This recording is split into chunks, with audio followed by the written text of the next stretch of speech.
जय श्री हरि, राधे राधे। मेरी वीडियो पर कई लोगों के कमेंट आए हैं। लड्डू गोपाल जी की वीडियो हमने डाली थी जिस पर लोगों के कमेंट हैं कि लड्डू गोपाल जी की सेवा साधारण रूप से, सामान्य रूप से घर में कैसे करें, जिससे शास्त्रों की विधि के अनुसार हम घर में पूजा कर सकें और ज़्यादा समय भी ना लगे। बहुत विस्तार रूप से ना करके सामान्य रूप से, साधारण रूप से घर गृहस्थी वाले लोग जो लड्डू गोपाल जी रखते हैं वो कैसे लड्डू गोपाल जी की पूजा करें, लड्डू गोपाल जी की आराधना करें। तो मैंने सोचा कि एक वीडियो के माध्यम से आपको बता दिया जाए। जो लोग भी लड्डू गोपाल जी की सेवा करते हैं, पूजा करते हैं या घर में रखते हैं, उन लोगों को ये वीडियो ज़रूर सुननी चाहिए और सुनकर ऐसे लोगों को ज़रूर ये वीडियो शेयर करें, सेंड करें, जिससे कि लोगों को जानकारी हो जाए कि लड्डू गोपाल जी की सामान्य रूप से, साधारण रूप से पूजा कैसे करें। सामान्य रूप से लड्डू गोपाल जी को किन किन चीज़ों से पूजा करनी चाहिए, किन किन सामग्रियों के द्वारा पूजा करनी चाहिए या क्या क्या नियम हैं। तो इस वीडियो को आप ध्यानपूर्वक देखिए। प्रातः उठकर शुद्धचित्त होकर स्नान करके, पवित्र वस्त्र पहनकर, पवित्र कपड़े पहनकर भगवान के मंदिर में, जो भी आपने स्थल बना रखा है उसके सामने बैठ जाएं। पूर्वाभिमुख या उत्तराभिमुख होकर के बैठें, या तो पूर्व की तरफ मुख कर लें या उत्तर की तरफ मुख कर लें। बैठ जाएं शुद्धचित्त होकर। भगवान को अगर आपने सुला रखा है तो उनको बड़े भाव से उठाएं, 3 बार ताली बजा करके भगवान को उठाएं। मन में भगवान के नाम का स्मरण करते रहें। आपको कोई भी मंत्र नहीं आता है तो भगवान का नाम ही सबसे बड़ा मंत्र है।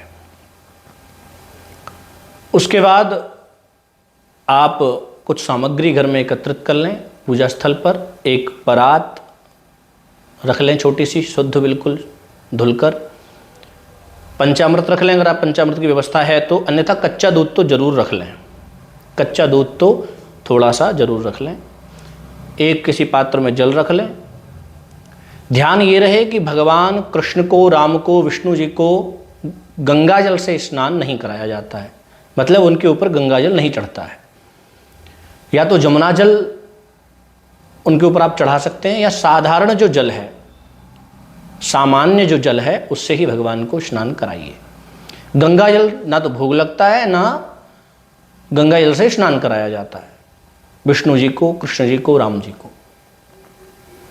तो बड़े भाव से उस परात में चंदन के द्वारा आप स्वास्तिक बना लें या ओम बना लें, या उसमें लिख लें क्लीं। क्लीं लिख करके लड्डू गोपाल जी के वस्त्र हटाकर छोटी सी एक कॉपीन, सूती कपड़े की एक लंगोट बना के उनको पहना लें। बाकी कपड़े उतार के परात में बड़े भाव से बिठा लें। बिठा के बड़े भाव से प्रणाम करें। 3 चम्मच, 3 आचमनी जल उनके ऊपर गिराएं। अर्घ्यपाद आचमन के रूप में 3 बार उनके ऊपर जल गिराएं। उसके बाद दूध और जल, पंचामृत आपने जो रख रखा है उसको अपने पास रख लें। सबसे पहले जल से भगवान को स्नान कराएं। जल से स्नान कराते हुए, वैसे तो वेदों में पुरुष सूक्त 16 मंत्र भगवान विष्णु की पूजा के लिए, स्नान के लिए बनाए गए हैं, वेदों में लिखे हुए हैं, जिनके द्वारा आप भगवान की पूजा करें, भगवान को स्नान कराएं।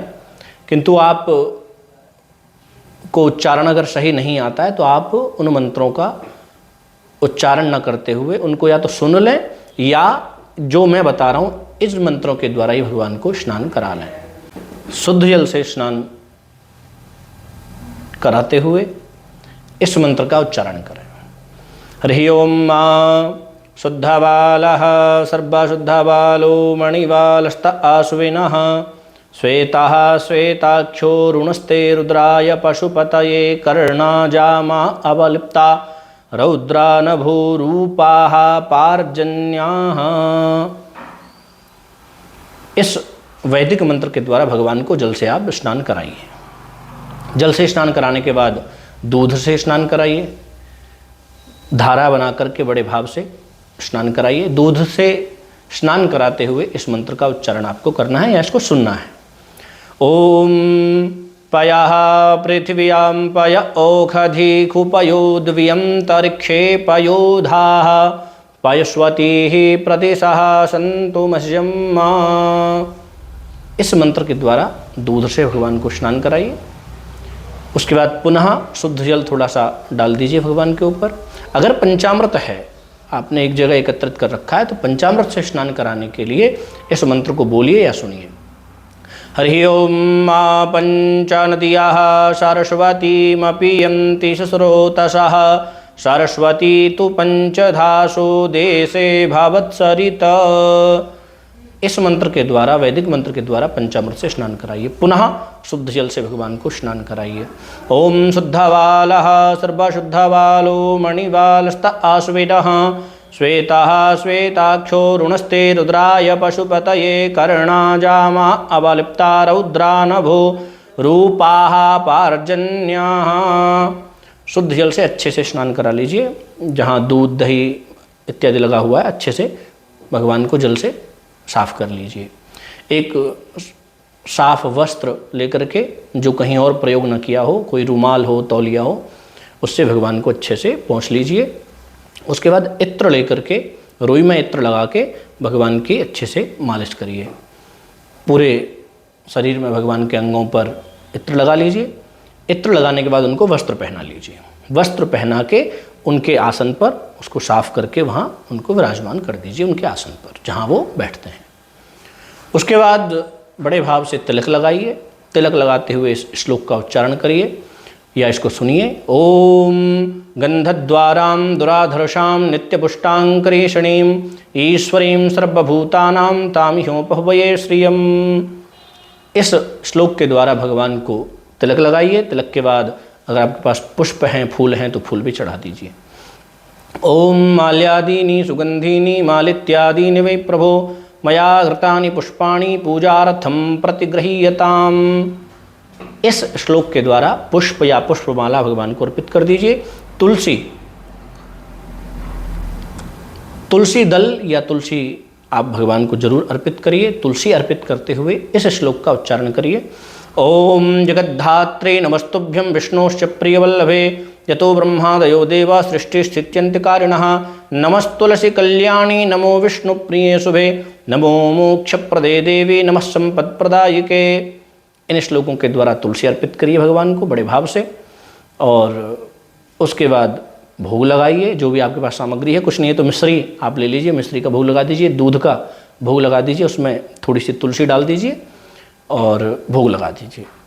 भोग लगाते हुए बड़े भाव से भगवान को यह मन में ध्यान करें कि भगवान हमारी दी हुई वस्तु का भोग लगा रहे हैं, उसको ग्रहण कर रहे हैं। ओम नाभ्या आसीदंतरिक्षगुं शीर्ष्णोदियोः समव्रतता पद्भ्यां भूमृद्धिसः श्रोत्रात् तथा लोकान् अकल्पयन् त्वदीयं वस्तु गोविंद तुभ्यमेव समर्पयेत् गृहाण सम्मुखो भूत्वा प्रसीद परमेश्वर।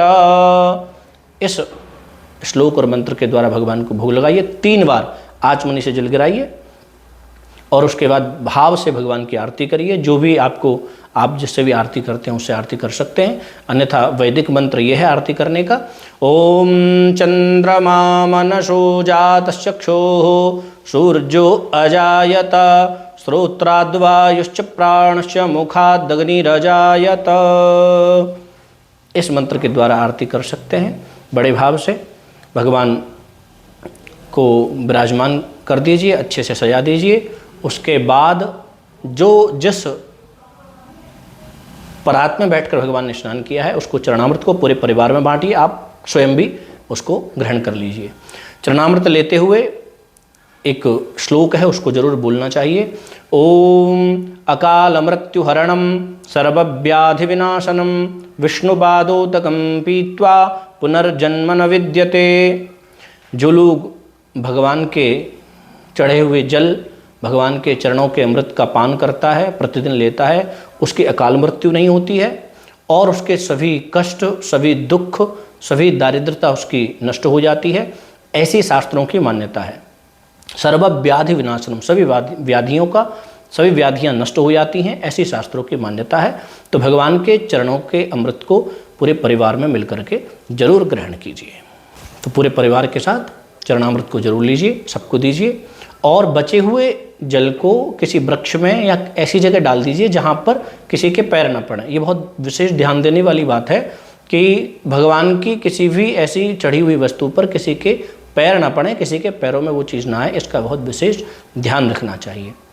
मुझे लगता है कि इस वीडियो से आपको बहुत कुछ जानकारी मिलेंगी और आपको साधारण रूप से पूजा करने के लिए इस वीडियो से सहायता मिलेगी। ऐसे लोगों को ये वीडियो शेयर कर दीजिए जो लोग लड्डू गोपाल जी को घर में रख के पूजा करते हैं, या जिनके घर में लड्डू गोपाल जी हैं, उनको भी इस वीडियो से सहायता मिलेगी। पूजा पद्धति की साधारण विधि उनको पता चल जाएगी। मुझे लगता है आपको वीडियो से संतुष्टि प्राप्त हुई होगी, आप प्रसन्न होंगे, आपको बहुत नई जानकारियाँ प्राप्त हुई होंगी। मिलते हैं अगली वीडियो में। जय श्री हरि, राधे राधे।